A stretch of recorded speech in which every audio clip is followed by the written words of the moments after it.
আচ্ছা, তো দাদা তোমরা এখানে কাজে আসার আগে অ্যাডভান্স অগ্রিম কোনো টাকা পয়সা দিয়েছো? 500,000 কোনো টাকা পয়সা দিইনি এখনো। নাকি আমরা শিখিয়ে দিয়েছি বলে না না বলছো? না, কোনো টাকা পয়সা দেওয়া এখনো দাওনি। আচ্ছা আচ্ছা, তো এখানে দাদা কাজে জয়েন হওয়ার পর মানে ছেলেরা ড্রেস পায়, আই কার্ড পায়, রিবন পায়, তুমি কি পেয়েছো? হ্যাঁ আমি এর কি কি পেয়েছো দেখাও।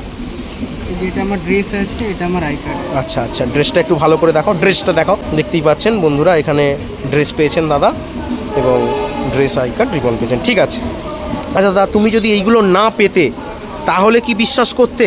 না, এগুলো না পেলে বিশ্বাস করা উচিত না। কেন এখন বহুত এইসব নিয়ে অনেকেই গল্প দিয়ে দেয়, ফ্রডবাজি, চিটিংবাজি চলে। আচ্ছা, এগুলো আচ্ছা, না পেলে বিশ্বাস করা আচ্ছা উচিত। আচ্ছা, এটা কি তুমি স্বইচ্ছায় সজ্ঞানে ভালোবেসে দিচ্ছ? হ্যাঁ, স্বইচ্ছায় সজ্ঞানে ভালোবেসে দিচ্ছি। নাকি আমরা জোর করে কিনে করে নিচ্ছি যে আগে টাকা দাও? আমি নিজে ইচ্ছায় দিচ্ছি। আচ্ছা আচ্ছা, তুমি তাহলে কাজ করো। তুমি যেহেতু অ্যাজ এ সুপারভাইজার জয়েন করছো, 3 মাস ট্রেনিং হবে দাদা।